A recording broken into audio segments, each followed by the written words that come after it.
I do a lot of research. My research is focused on families who are affected by serious illness.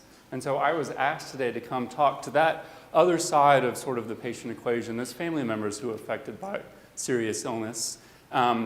Just so you know a little bit about me, I spent about 10 years in intensive care units, and so for a good part of my life, I actually saw people at the very end, which in an ICU can look not very nice.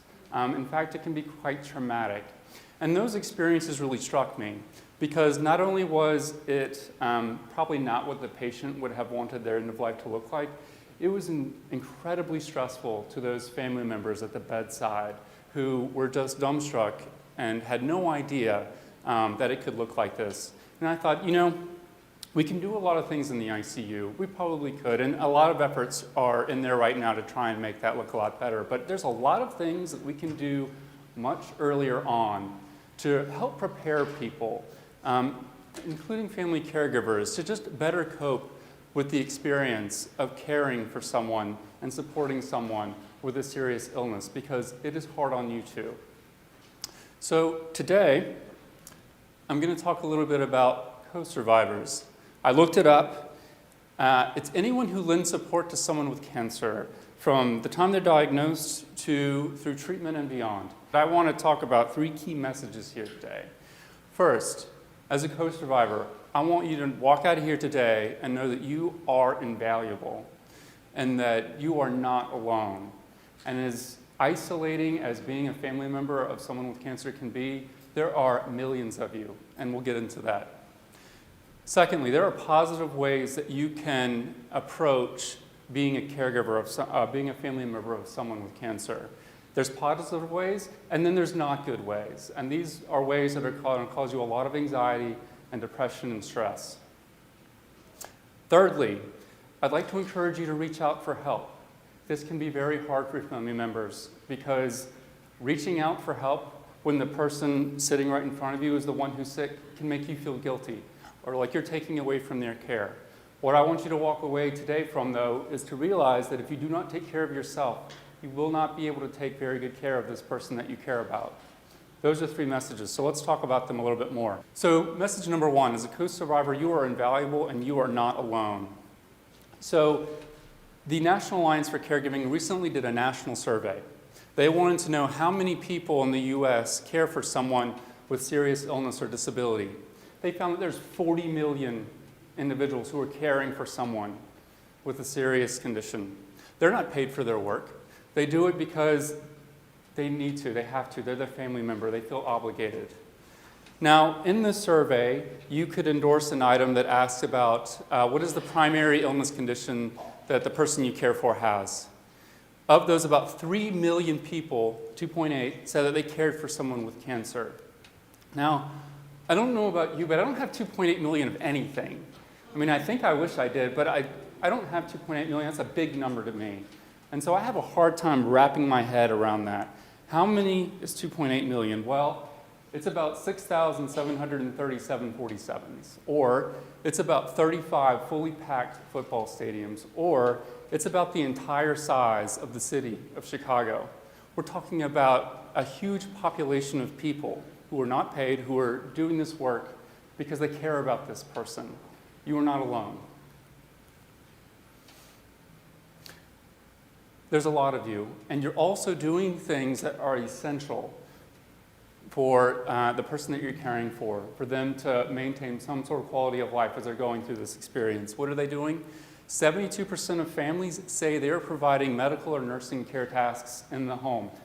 The same kind of tasks that if we were to walk through a hospital together that you would see nurses doing at the bedside.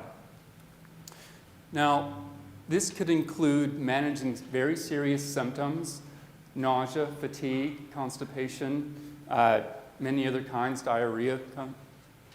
They also are assisting with medication administration, and not just delivering oral medications, but also injectable medications and others, patches, and serious medications.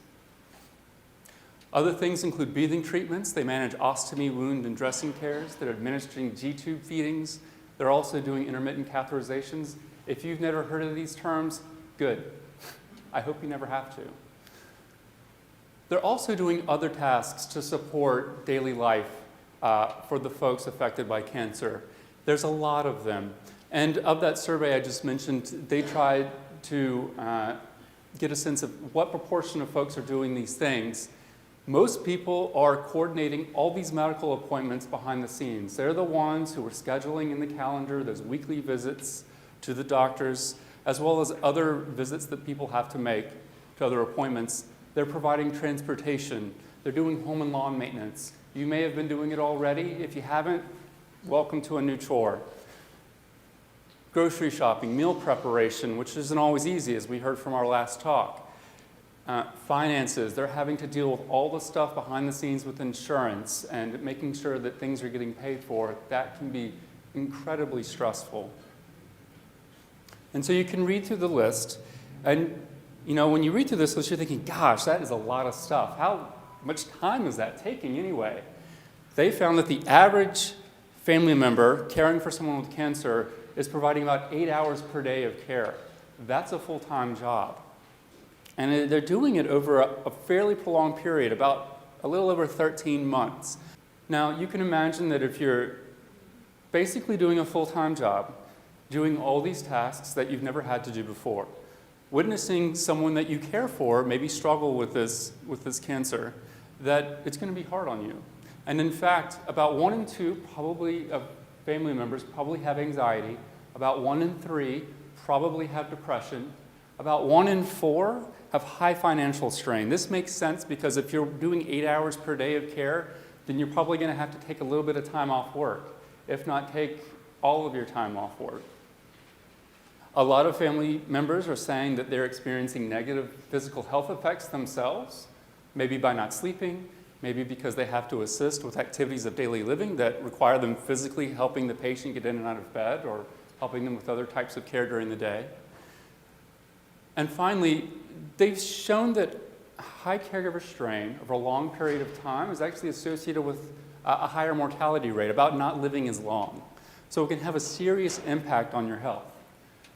So I want you all to know that this work is invaluable. They've estimated at actually a very lowball figure about how much would U.S. family caregiving be worth if we were to put a dollar value on it, and they assigned a rate of about $15 per hour, which is not that much, honestly. If you were to have a paid professional come in your home, it would be more than that. But using that estimate per hour, U.S. family caregiving would be about $522 billion a year. Again, I don't have $522 billion of anything, much less $1 billion. So let's try and wrap our heads around how much is $522 billion? The NIH budget, the National Institutes of Health, the leading funder of cancer research, has a whopping budget of about $50 billion. Okay? Apple's 2015 revenue was just over $200 billion. Sweden's entire 2015 gross national product was almost $500 billion. The entire 2014 Medicare budget was about $500 billion on the spot. So U.S. family caregiving is surpassing all of that. That's huge. That means you're invaluable. That means that if you weren't doing what you were doing, our economy would crash because we wouldn't be able to sustain that loss of that kind of workforce. What's the take-home message from this first part? There's about 3 million family members performing a variety of essential, invaluable tasks that can consume over 8 hours per day over a period of years that can take a marked toll on their physical and mental health. Okay, let's try and think about point number 2 here. There are positive ways that you can cope that can help you stay healthy. So whenever I work with family members, and albeit I work with family members who are caring for a family member with advanced cancer, but whenever I talk with family members that I counsel, we first go over sort of a little menu of challenges that you might face. Many people face many of these challenges: strained personal relationships, to finding meaning in life, to managing work responsibilities. If you're working, again, if you're providing 8 hours per day of care, that's going to put a strain on you at your own job. Money, finances, problems with communication, scheduling conflicts. The one I wanted to focus on was sort of adjusting to life after caregiving. What has helped you in adjusting to life after caregiving? Someone who raised a hand, tell me what's helped you sort of get past that role or adjust to life afterwards.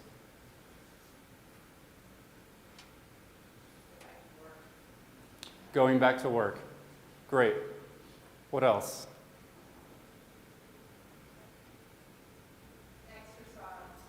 Exercise. Exercise. Fantastic. Maybe when you were caregiving, you actually didn't have time to take care of yourself, and so finally you can get back into an exercise routine. What else? Having great spiritual support. It's actually a very common theme that I hear when working with family members is that the stress of caring for someone it's high stakes, and it often requires you to start doing a lot of tasks. Sometimes those tasks are not as fairly shared as maybe they should be, and that can create an unimaginable amount of tension within a family. And so trying to negotiate and figure out how to coordinate, work together, sharing experiences is very challenging. And there are also other elements to it as well. I had thought when I asked this question to sort of also ask the opposite question, which is, what would be a terrible way to try and adjust to life after caregiving or as you're still caregiving? Can anyone think of a terrible way to cope with it? Doing nothing, alcohol. So you've all already sort of mentioned really great things already. This will probably just reaffirm what may seem commonsensical, but if not, let's go over them. First, it's really helpful to reestablish relationships if you're finding caregiving kind of easing up. When you're in the intensity of caregiving, you're spending a lot of your time, and you may become isolated. You may lose touch with your faith community. You may need to reconnect. Please do so. Resume hobbies that you enjoy. A lot of caregivers that I talk to, even if they have time to do things that keep them feeling happy and healthy, even exercising, they don't want to do because they feel like it takes away from the focus on the patient, or they feel like their role, they have this expectation that they're supposed to be doing this 24/7, and if they're not, then they're not doing their job. So I often encourage family members to resume hobbies that you enjoy. Get back into things that you used to like doing. Go back to work. I think that was mentioned. Going back to work can be great. It can get you back with your colleagues, help you regain a sense of identity. If you have a strong sense of identity about being at work, it'll help you get that back, if that was important to you. Take care of your body. Your body can undergo quite a bit of stress when you're caring for a person with serious illness, whether it's not sleeping or physically it's challenging. So do remember to take care of your body. I remember I had one guy who was taking care of his mother who lived about 30 minutes away, and he said he gained like 20 pounds. And I said, you gained 20 pounds? And he said, the only food I can eat is fast food because it's the only thing available between me and my mother's house. So he had gained over 20 pounds from caring for his mother. So do try, if you can, if you had some healthier habits before, to resume them. Write in a journal. Writing in a journal is not for everyone. I know that this is an overgeneralization, but when I have men, sometimes they're like, write in a journal, what are you talking about? But if it's for you, if you find that sharing your thoughts privately or writing about how you're feeling is helpful, we would encourage people to try that out. Support or cause or help others. If you feel like, gosh, I have had a real experience here, I want to give back because there are like 2.8 million other people out there going through what I'm going through. If you feel like you'd like to give back, do so. There are opportunities, and I can speak a little bit to that in the next few slides. So I also wanted to talk about some emotions that can come along with caregiving. Feeling overwhelmed, uncertainty, anxiety, fear of treatment-related side effects, anger, depression, guilt, grief and loss. Regarding grief and loss, it's not always grief and loss about a death. You may be grieving over the loss of what some of the person that you love. They may have sort of had an image in your mind, and they may not be that same sort of person anymore. This is very common in Alzheimer's caregiving because obviously there's a lot of personality and behavior changes. It's also common in cancer caregiving. This person may have, been a CEO of a large company and they're just not that anymore, and there's a grief process going on for people when that happens. So one emotion that I wanted to talk a little bit more about was fear of recurrence. So when we're thinking about fear of recurrence, we would encourage people to first recognize and talk about your emotions. If you do the opposite of that, if you keep these emotions in and you do not talk about them, they will typically get worse. So it's very important in some way to find a way to try and talk about or communicate about what you're feeling. Accept that being fearful is normal. If you're scared of that, if fear of cancer recurrence is occurring to you and you wonder, gosh, am I just not moving on with my life? It's over with. Why can't I just move on? This is not an uncommon feeling. Many people feel like this. And what I want to say is this is normal. It's okay for you to feel like this. Don't worry alone. This kind of relates to the first point. It's very important for you to be able to talk about these emotions. And so whomever that you can trust and feel comfortable about talking to these emotions about, please do so. I know that, and again, overgeneralizing, I talk to a lot of men, and this is hard for them because there's an expectation that you should be able to self-manage your emotions, that you should just be able to deal with it. Typically, that's usually not true with the research that we're sort of seeing. It's healthier if you can find some sort of forum to talk about how you're feeling, even if it's just the other person listening. Find ways to manage stress. I think we've talked about a few of those. Be well informed about cancer recurrence. Ask your provider, what are the chances? Get to know, a little bit more about what's going on with your body. Have an understanding of what signs and symptoms would indicate recurrence so that you can stop worrying about all the other symptoms that might be happening that trigger these feelings of, oh my gosh, is this happening again? So it's helpful if you already know what it would look like if it was coming back so that you can stop, so you can sort of allay some of this anxiety about things that it may not be related at all. Take care of yourself. Recognize when you may need more help. And we're actually going to talk a little bit more about this. It'll lead to our message number 3, reach out for help when needed. So it's not always obvious, but when should you reach out for help? I use a little metaphor with men. I say, let's pretend we live in Key West or Miami. We live in Hurricane Alley. There will be a hurricane coming. When is the best time to buy those storm-proof shutters? Is it going to be when the hurricane is just offshore? Probably not. Is it going to be a little bit painful to fork out some dough at the beginning before a hurricane? There hasn't been a hurricane maybe in a couple years. It seems like a pain to fork out for fireproof shutter or windproof shutters. But if you do it now, when the hurricane comes, you're ready. You're more proof. That still means you'll undergo a hurricane, but at least you're better prepared. So here's what I would say. When worry or anxiety gets in the way of your relationships and daily activities, you were talking about, it's individual. It is. I often tell people, if you're experiencing so much worry and anxiety that when you're having a conversation with someone that you normally have an easy conversation with, and it's been 5 minutes and you have no idea what they just said, that's the kind of worry or anxiety that's actually interfering with your relationships. Some more obvious examples is if you're at work and you've noticed that you're just not performing in the same way that you used to. I actually recently counseled a physician who just forgot to order insulin for a diabetic because she had been thinking so much about her mother, I believe, that was going through a heart failure in this case, that she almost forgot to order insulin for a diabetic. So those are the kinds of things that you want to point out, like the worry has now gone to the point that it's now interfering with my daily life, at work or at home. When you're feeling hopeless about the future, when you feel like life may not be worth living, that's a time to reach out for help. Having trouble sleeping or eating well, I'm an insomniac to begin with, but if normally you have no problem sleeping, but you've not been sleeping well for a while, that might be a sign that you're under an intense amount of anxiety that you may need help with. Not participating in activities that you used to enjoy. If you used to love watching Alabama football on Saturday and then suddenly, like, you don't care if they win or not, that might be a sign that, you're depressed, that you're just not enjoying things that you used to. If you're having trouble concentrating or making decisions, this sort of relates to the anxiety.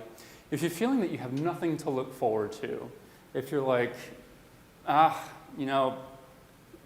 do I even get up every day? That's a sign that you might need help. Being unusually forgetful, this is an interesting one actually. A lot of people with depression will actually have memory problems. And I'm not talking about like you occasionally forget where you placed your keys or your phone. I'm not talking about that. I'm talking about given how you normally tend to sort of remember things, if you find there has been a change over time, maybe in the ability to remember people's names at work or just things like that, it could be a sign that you've had depression for a while and it's now sort of affecting your memory.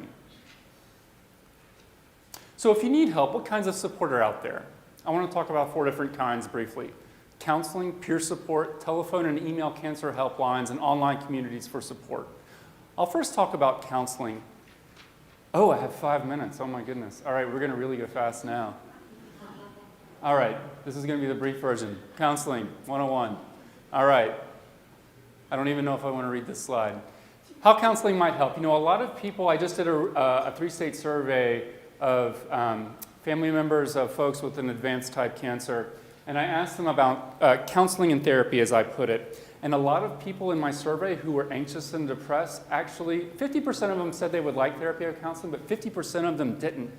I wonder about that. Like, why do these people who seemingly would benefit the most from counseling or therapy, why do they not want it now? So I think some of it might be a stigma. So I want to help with that if any of you feel like that about what counseling and therapy actually is. So how can counseling help? They can help you learn ways to cope and to feel less overwhelmed and in control. They can talk about maybe drinking a 6-pack at night might not be the best way to help handle a situation. There are other ways to cope, like exercising, that might be better. And it can be much more sophisticated than just that. They can help you explore your caregiving experience, what it means to you. They can help you manage your depression and anxiety. They can help you learn how to manage someone else's depression and anxiety and symptoms. They can help you learn communication techniques. They can help you address relationship issues and financial concerns, explore options and get feedback on any decisions that you have to make. Workplace issues and strategies. I think this is a very underutilized form of counseling, is to connect with a social worker who can help people manage finances a lot better. Huge source of distress for many family caregivers.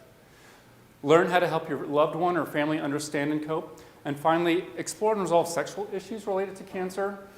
Sort of an unspoken part of cancer that I think is being studied a bit more is that people's intimate lives can be severely affected by cancer.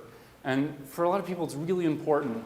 And so if you're having issues in this area, counseling and therapy is a way that can really help that. So there's many types of counseling. There's individual counseling. I think this is what most of us think of. We sit in a little Shea lounge chair and there's a psychologist or psychiatrist sitting there. There is that type of counseling, but it doesn't always look like you might imagine. It's just 2 people sitting in chairs having a conversation usually. There's couples or family counseling where you can go maybe as a couple if it's 2 spouses, or you can go as a daughter and mother. There's also group counseling. If that is an environment that might suit you better, then there's also group counseling. And I'll actually say a bit more about group counseling. There's also peer support, and I am going to go faster, I promise. There's peer support. Some questions that you might want to ask yourself if peer support is for me. Ask yourself this question. Is it important for you to connect with others going through the same experience? Do you want to talk to me? I've actually never cared for anyone with cancer. Is it so important that you talk to me that I also have had the same experience, or is that okay with you? Would you rather talk to someone who's gone through it? That's important for some people.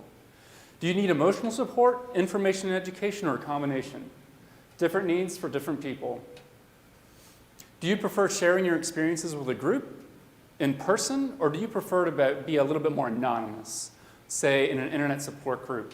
I work with a lot of rural folks. They like working with me over the phone because it's a little anonymous. They like that because their communities are so small, everyone knows each other. They actually prefer that anonymity of being able to talk over the phone or maybe even on an internet group where they don't have to identify themselves and yet still share their experiences. Telephone and email cancer helplines. Do they all get a copy of the PowerPoint? Yes. It's online. They're loaded online. Okay. Here are some of my faves. Check them out. There's some really great ones. I've put a little in italics there the specific types of support that they can give. And so check them out. They're worth perusing. And finally, online communities for support. There's a ton. Here are 4. I would like to make a little pitch for lots of helping hands.